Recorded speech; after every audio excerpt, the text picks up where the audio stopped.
Hello and welcome to the Hey Cuzz podcast. I'm your host, Olivia J. And here on the Hey Cuzz podcast, you're either a real cousin or a play cousin.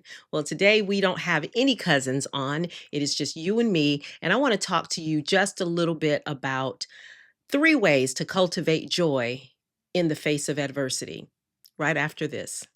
Thank you for joining this episode of the Hey Cuzz podcast with me, your host, Olivia J. I hope that you will like, subscribe, and share. Don't forget to post your comments. We'd love to hear from you. Welcome back to the Hey Cuzz podcast. Want to talk to you a little bit about having some joy or how to cultivate joy in 3 ways in the midst of adversity.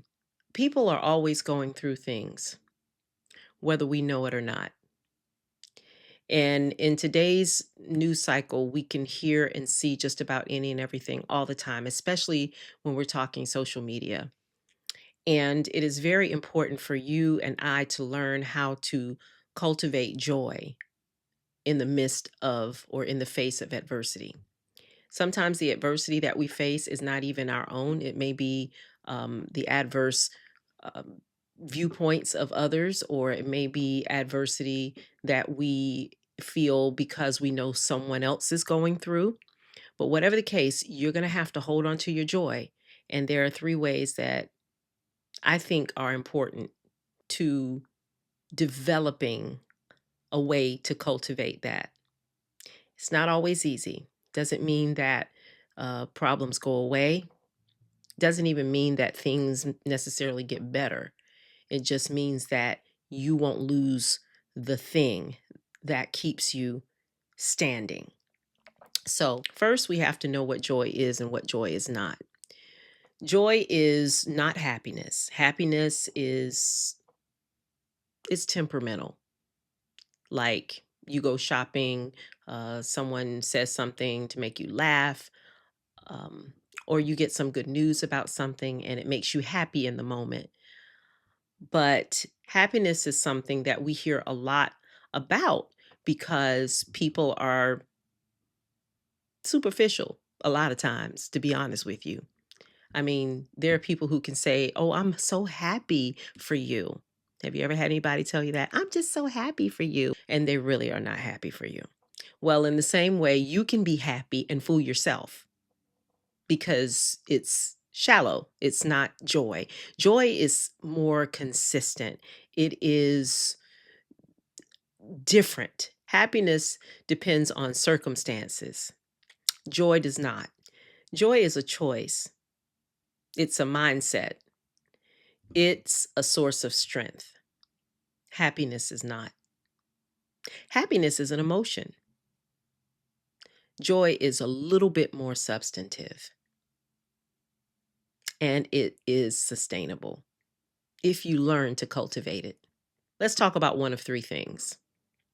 You have to first shift your perspective.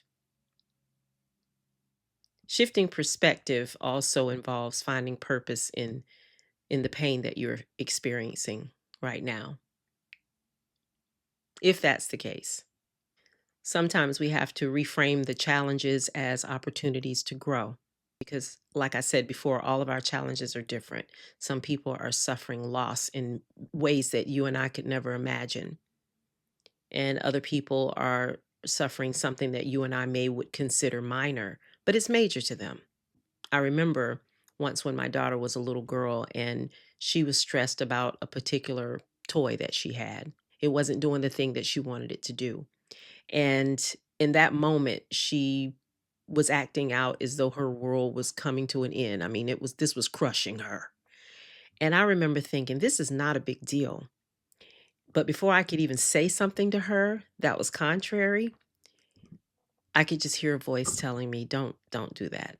This is important to her. So the one thing we have to do is we have to shift our perspective, whether it's about what's happening to us, whether it's about what's happening to somebody else. If you're the person that's trying to extend that joy, um, you cannot diminish what you're going through in order to have joy. That's not what that is about. But you just have to have a mindset that joy is a source of strength and it is a choice, and you have to choose joy. The second way that we cultivate joy is to create our own, or find ways to create things that you enjoy.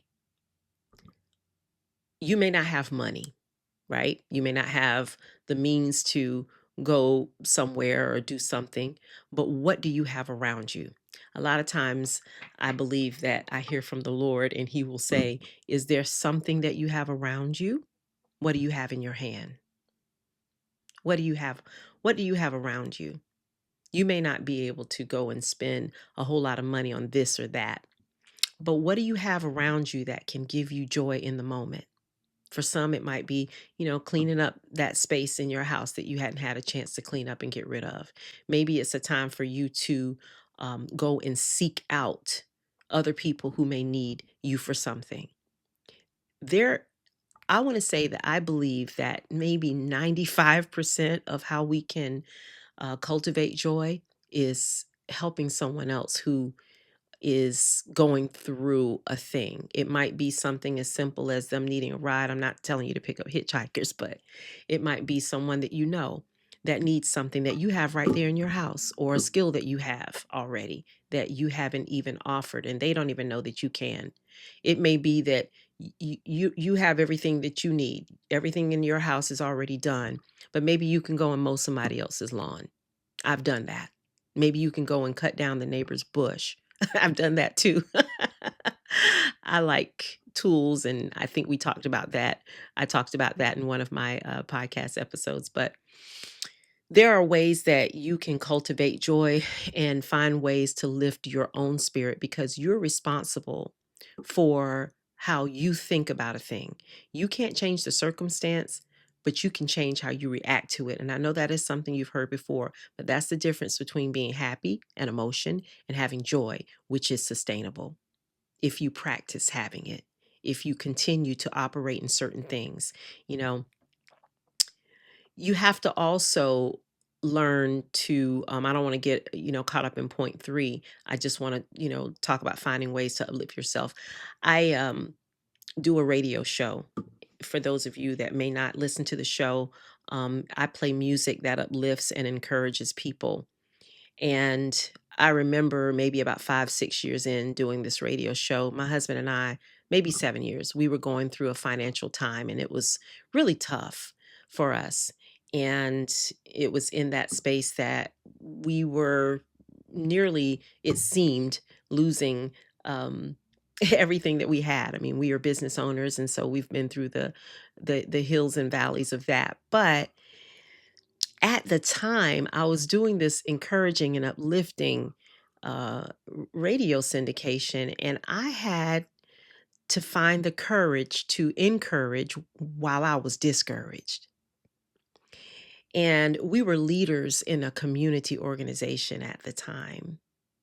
And there were people who were looking to us to lead them and encourage them in some way.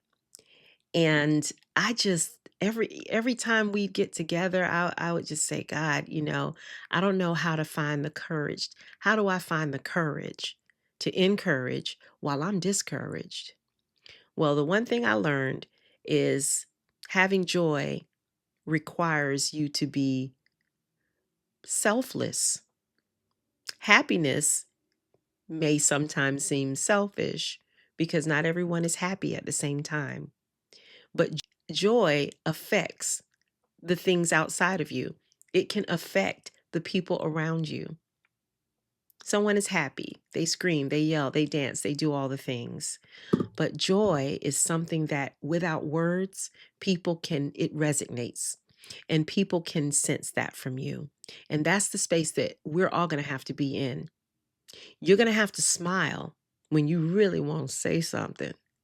Okay, especially as young or middle-aged or older women, we have to sometimes just smile even when you want to frown. Your kids are depending on you to do that, your spouses, your friends, your relatives. But a smile is powerful. And a real smile, I don't mean like, hey, how you doing? I'm talking like, you know what? Okay, that part. So, joy is something that you can cultivate. The third thing I want to talk about is cultivating joy is going to require you to do some work. You have a 100% participation that you have to make in cultivating joy. And this is the last one, and that is to speak it. You've probably heard people say to speak life. Well, you have to use your voice to uplift yourself. And don't think that you're walking around talking to yourself looking crazy, because I do it in my car. There have been times that I have put on a piece of music, y'all, in my car, and I'm riding down the street yelling and screaming and crying out and singing that song. I mean, for some of you, it may be rock, it may be hip hop. Hopefully, it's words that, encourage and uplift you in that moment. But whatever it is, this is a judge free zone. I just want to say that you have to find a way to speak life over whatever it is that you're going through and say, you know what, I'm not going to say the thing that is happening. I'm not even going to look at it. I'm going to just have joy in this moment. I'm going to forget about it. Now, you may think that sounds crazy. I had a friend once who was told that she was going to have a baby that may not live to see its birth. And that if he did live, then he wouldn't probably make it out of the hospital. And then there was, he was a heart baby, and then there was this. He may not live to be 14. He may not live to do this, and that's hopeless, right? And this young woman had to be one of the most joyful people that I know. And when she called me and told me about it, I'm gonna try not to get emotional. I could just really hear tell her this. And even though the doctor's report was said to her that day, I could just, I was just led to tell her, I want you to pretend that you never heard it. Just pretend that you didn't hear it. Now, people might say, that's just denial. That sounds crazy. How would you just pretend that you didn't hear if somebody said, like, you're about to die, right? But that's what I was led to tell her. I told her, carry this baby in darkness, because had we not had all this technology for you to know, you would not know. And you would still be speaking life and encouraging yourself and encouraging your baby in your womb. And she did that. When her son was born, he was the third of her children. She had two sons, has two sons. And this last baby, they were in the children's hospital in Pennsylvania.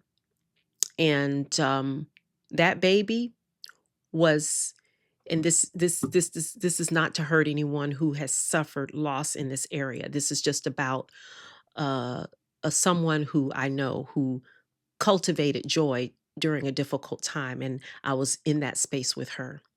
But by the time this baby was born, he survived. He was the only baby on the ward that night that survived. And there were a lot of prayers, a lot of encouraging words. And I believe that coupled with her speaking to that situation and pretending that she had no idea, she didn't believe it, because it would have affected, I believe, the child. That's how powerful joy is when you make up your mind that you are going to cultivate and operate in it. And so I want to encourage you to operate in it, no matter how hard it is. You have to, your words are going to shape your own reality. And I have to do the same thing, because some days it's hard to find the courage to encourage when you're discouraged. And that much I do know. So when you encourage others, it can create a cycle of joy that will come back to you. I've experienced that too. So don't forget, you can have joy in the face of adversity. If you've experienced joy in the midst of adversity, I would like to know how you do. I would like to know what ways that, you know, you find joy in the middle of it, because we all have different experiences that we bring to the table. And if you like this video, I want you to share it. Share it with someone who you think needs it. I want to thank you for joining me in this moment of Cuzz, let me tell you, you got to have joy. Thanks for watching. Don't forget, if you liked this episode, you can follow, like, and subscribe, and share this information with someone who would appreciate it. Until next time, bye, Cuzz.